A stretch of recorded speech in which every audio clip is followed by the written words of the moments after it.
Has this ever happened to you before? You go to play with your DX Desire driver and some buckles just won't read. While some buckles, like the boost buckle in my case, work just fine, others get recognized as something completely different.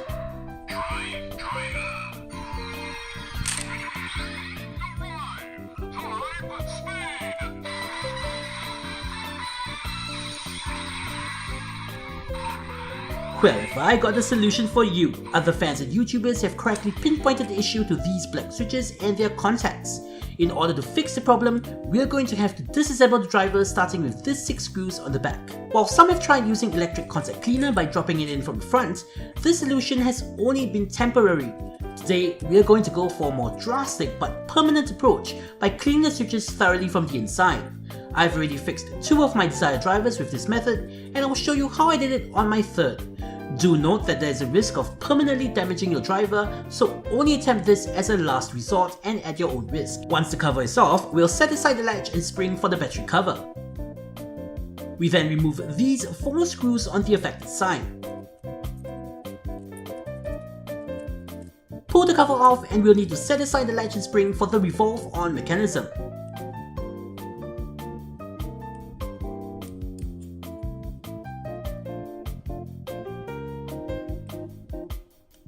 Remove the final screw and we'll have full access to the switches.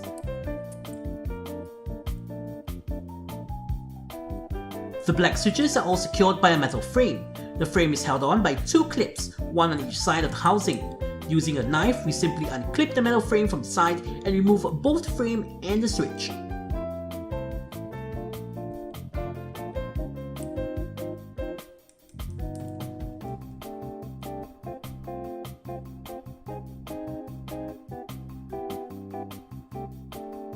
Note that there's a thin metal spring attached to each black switch.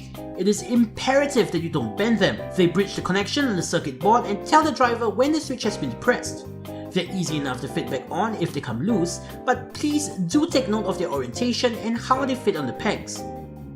And now for the other side.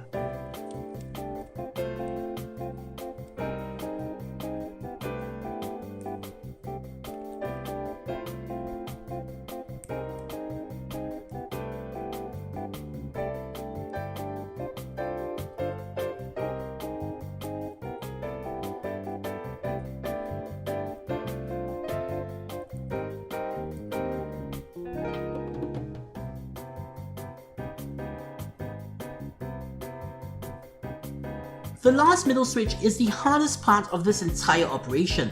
Because it's in the middle, there's no way to access those clips on the side. Our only option is to slide our knife under the metal frame and to slowly and gently pry it off.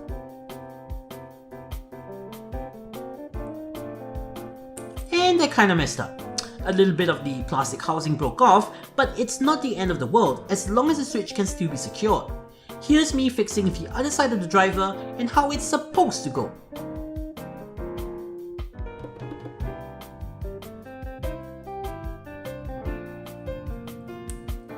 Much better.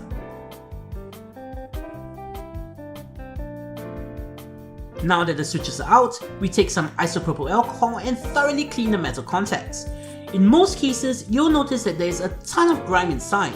I'm not sure if it's from the factory and it just gets spread around as you play with it, or if it builds up over time from wear and tear, but this is what messes with the driver's ability to read race buckles.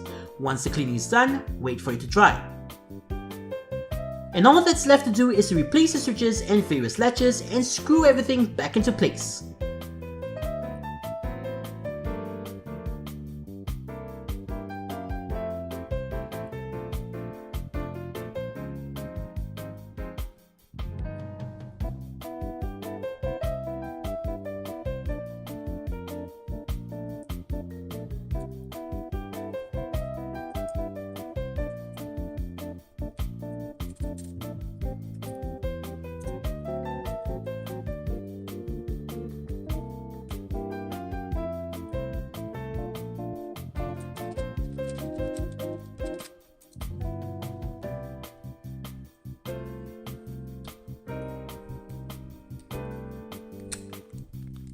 and your DX Desire driver is as good as new, perhaps even better than new.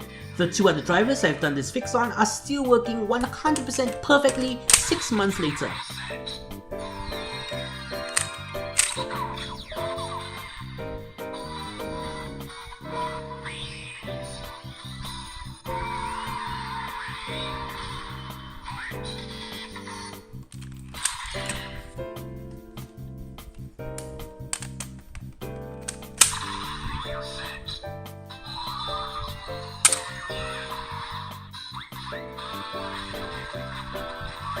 Here's hoping this video helps some of you guys out and save you a purchase of a replacement DX Desire driver. So, this is Eka saying, see you guys in the next episode.